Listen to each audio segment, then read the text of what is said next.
విధంగా అంటే దాన్ని ఎలా కనుక్కోవాలో ఎలా వస్తుందో కూడా ఒక ఛాలెంజింగ్ పోలీసులకు ఛాలెంజ్ అయ్యే విధంగా తీసుకొచ్చేసి ఈ యొక్క పెయిన్ కిల్లర్స్ని యంగ్స్టర్స్కి యూత్కి అంటే 18 సంవత్సరాలు తక్కువ ఉన్న పిల్లలకి అంటే 12-11 సంవత్సరాలు ఉన్న పిల్లలకి అమ్మి దాన్ని వాళ్ళు ఇంజెక్షన్స్ రూపంలో ఎక్కించుకుంటున్నారు అధ్యక్ష బల్క్లో.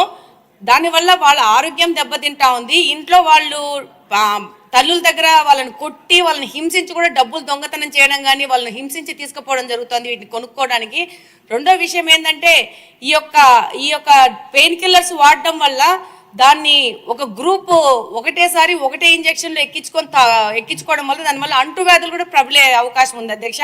మరి దీన్ని హోమ్ మినిస్టర్ గారు ఎలా కంట్రోల్ చేస్తారో, దీన్ని మెడికల్ షాప్స్ మీద ఎలా రైడ్ చేస్తారో, మళ్ళీ కొరియర్ సంబంధంగా వస్తున్నాయి కాబట్టి దాని మీద ఎలా తీస్తారనేది వాళ్ళు సంపూర్ణంగా దాని మీద ఒక విశ్లేషణ చేయాల్సిన అవసరం ఉంది అధ్యక్ష. ముఖ్యంగా ఇప్పుడు గాంజా వీటన్నిటికంటే ముఖ్యంగా ఈ పెయిన్ కిల్లర్స్ కన్జంప్షన్ ఎక్కువ పెరిగిపోయింది. దీన్ని కంట్రోల్ కూడా చేయడం కూడా చాలా కష్టమైపోతుంది. దీన్ని మంత్రి గారి దృష్టికి తీసుకెళ్తున్నారు అధ్యక్ష మీ ద్వారా. థ్యాంక్ యూ అధ్యక్ష. మీ నియోజకవర్గం వరకు ఏం చేయాలో మీరు కూడా ప్లాన్ చేసుకోవచ్చు, అన్ని మంత్రి గారి మీద కాదు. శ్రావణ్ గారు, సమయం చాలా తక్కువ వస్తే క్లుప్తంగా మీ ప్రశ్న. అధ్యక్ష, చాలా ముఖ్యమైన సబ్జెక్ట్ కాబట్టి అడిగాం అధ్యక్ష. ధన్యవాదాలు మీరు మాకు అవకాశం ఇచ్చినందుకు. 11,000 ఎకరాల నుంచి 100 ఎకరాలకి పడిపోయింది సాగు అని చెప్పడం చాలా సంతోషదాయకం, ఆనందదాయకం, అభినందనీయం కూడా అధ్యక్ష. అయితే ఆ 11,000 ఎకరాలు ఎక్కడున్నాయి? అందులో 100 ఎకరాలకు దిగజారిపోయినప్పుడు ఆ 100 ఎకరాలు ఎక్కడ? ఇది ఖచ్చితంగా పోలీసు యంత్రాంగానికి, ఆ స్థానికంగా ఉన్న అధికార యంత్రాంగానికి స్పష్టంగా తెలుసు. కానీ ఇప్పుడు తోటి సభ్యురాలు మాధవి గారు చెప్పినట్టుగా ఇది రూపం మారింది అధ్యక్ష. అంటే పొడి రూపంలో నుంచి లిక్విడ్ రూపానికి వస్తాము. ఈ లిక్విడ్ రూపంలో వచ్చిన దాన్ని అరికట్టడానికి మీరు ఏం చర్యలు తీసుకుంటున్నారు? అదే కాకుండా కొన్ని ప్రత్యేకమైన సెంటర్స్ ఉన్నాయి. ఇప్పుడు మాధవి గారు చెప్పారు, స్కూల్స్ దగ్గర, ఇంజనీరింగ్ కాలేజీల దగ్గర, అదేవిధంగా కొన్ని టిడ్కో హౌసెస్ అలాట్ అయ్యి కేటాయింపులు జరిపి అందులో మనుషులకు ఇవ్వని ప్రదేశాలు, ఇవన్నీ కొన్ని పర్టికులర్ సెంటర్స్ ఉన్నాయి. ఈ సెంటర్స్ మీద గస్తీ ఏర్పాట్లు ఏ రకంగా ఉన్నాయి? యాక్చువల్గా ఇదివరకు గస్తీ ఏర్పాటు ఉండటం వల్ల ఇటువంటివన్నీ తగ్గాయి. ఇప్పుడు పోలీస్ యంత్రాంగం అంతా కొన్ని పనులు కేటాయిస్తున్నారు తప్ప రోజు గస్తీ తిరిగి ఆ పర్టికులర్ పాయింట్స్ని టచ్ చేసి ఇక్కడ ఎవరెవరు తిరుగుతున్నారు, ఏ రకమైన యాక్టివిటీ జరుగుతుందని చేసే పరిస్థితి లేదు అధ్యక్ష. వాటిని ఇంప్రూవ్ చేయాలని కోరుతున్నాను. అంతేకాదు వేరు రూపాలు వస్తున్నాయి. ఒక లిక్విడే కాకుండా వైట్నర్ అని ఇట్లా డిఫరెంట్ మెటీరియల్ వస్తూ ఉంది, అందుబాటులో వస్తుంది. వాటికి కూడా సంబంధించిన విషయాల మీద ప్రత్యేక శ్రద్ధ పెట్టాలి. దాని మీద కూడా హోంమంత్రి గారు సమాధానం చెప్పాలని కోరుతున్నాను అధ్యక్ష. మళ్ళీ ఏంటి మాధవ్ గారు? మా పరిధిలో ఎస్పీ గారి దగ్గరికి వెళ్ళి కంప్లైంట్ ఇవ్వడం జరిగింది, బాధితులను కూడా తీసుకెళ్లి చూపించడం జరిగింది. కానీ ఇది ఒక కాన్స్టిట్యున్సీ లెవెల్లో మా లెవెల్లో చేసే విషయం కాదు అధ్యక్ష. అంటే ఇప్పుడు తాడిపత్రి నుంచి ప్రొద్దుటూరు వచ్చి ప్రొద్దుటూరు నుంచి కడపకు వస్తుందంటే ప్రభుత్వ పరంగా దీని మీద కఠిన చర్యలు తీసుకోవాల్సిన అవసరం ఉంది. మా తాహెత్తుకు మించిన సమస్య అధ్యక్ష ఇది. అంటే కాదంటలేదు మాధవ్ గారు, కానీ ఒక్క హోంశాఖ బాధ్యతే కాదు, ప్రతి ఎమ్మెల్యే కూడా ఇది బాధ్యత తీసుకుంటే, మీరు అన్నట్టు 3-4 నియోజకవర్గాలు చెప్పారు, ఆ ఎమ్మెల్యేలు అందరూ కూడా బాధ్యత తీసుకుంటే ఇది అంత కష్టం కాదు. అంటే we have to give our helping hand as MLAs to the honourable home minister.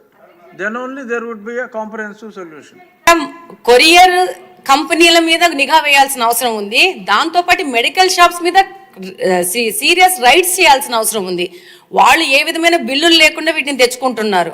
కాబట్టి ఇది పెద్ద సమస్య. ఇప్పుడు ఏంటంటే గాంజా అంటే ఒక చోట కూర్చొని చేయడం అవుతుంది. ఇదేముంది, ఒక ఇంజెక్షన్ తీసేసుకొని పెట్టుకుంటే ఆ రోజుకి అయిపోయా. దాదాపు దీని మీద కొన్ని వేల మంది పిల్లలు ఎఫెక్ట్ అవుతున్నారు. అది కూడా దారిద్ర్య రేఖన కింద ఉన్న పిల్లలు, పని చేసుకున్న పిల్లలు, డబ్బులు లేని పిల్లలు, వీళ్ళు దాని మీద అడిక్ట్ అవుతున్నారు.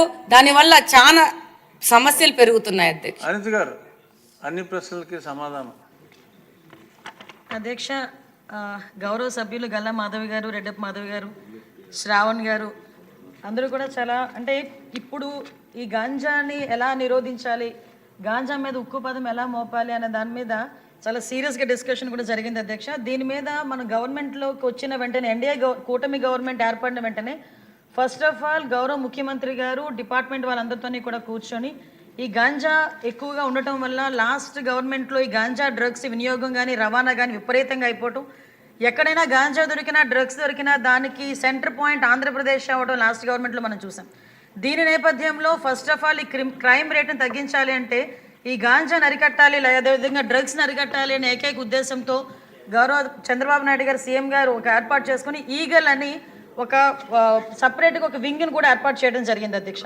దానికి ఆంధ్రప్రదేశ్ ప్రభుత్వం కూడా GOMS నెంబర్ 145 మొన్నకు ఇచ్చారు అధ్యక్ష. మొన్న బడ్జెట్లో కూడా ఈగల్కి సపరేట్గా ఒక బడ్జెట్ని కూడా కేటాయించారు అధ్యక్ష.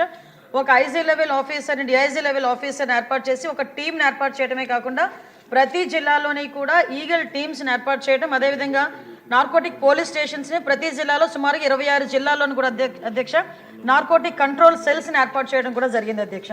ఇందాక మన సభ్యులు మాట్లాడుతున్నప్పుడు 11,000 ఎకరాల నుంచి మనకు 100 ఎకరాల వరకు రావటం అనేది సంతోషంగా ఉంది అని చెప్పారు. దీన్ని కూడా ఎలా కంట్రోల్ చేయాలి, దానికి సంబంధించిన ప్రతి ఇన్ఫర్మేషన్ కూడా డిపార్ట్మెంట్ వాళ్ళ దగ్గర ఉంటుందని చెప్పారు అధ్యక్ష.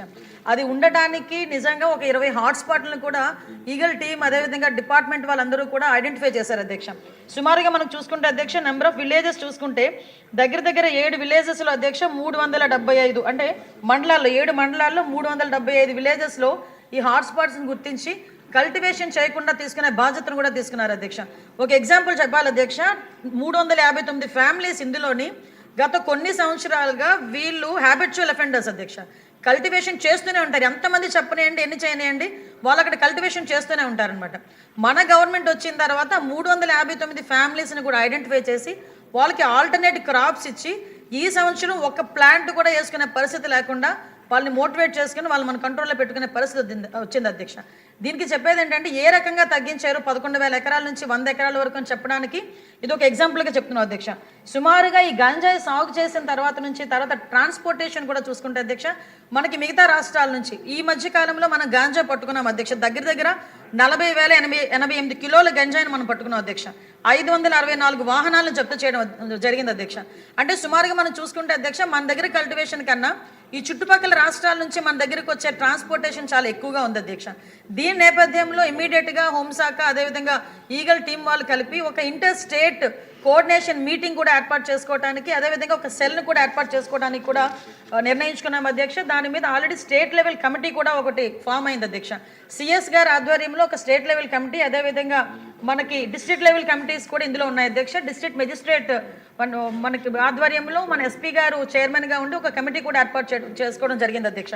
అంటే ఇవే కాకుండా అధ్యక్ష సుమారుగా ఇప్పుడు ఇందాక మన రెడ్డప్ప మాధవి గారు అదేవిధంగా మన గల్లా మాధవి గారు చెప్పినప్పుడు ఏదైతే స్కూల్స్లోని ఎక్కువగా ఈ గాంజాయి అన్నది వినియోగం ఎక్కువగా అయింది, ఈ గాంజా కూడా విపరీతంగా మార్పు చెందింది అధ్యక్ష. గాంజాలో కూడా డ్రై గాంజా అని లిక్విడ్ గాంజా అని వీళ్ళు కొంత గాంజా పర్సెంటేజ్ ఇప్పుడు ఏదైతే నాకు మొన్న ఒక టీచర్ కూడా ఒక గ్లూకి సంబంధించిన ఒక ఫోటో పెట్టారు అధ్యక్ష.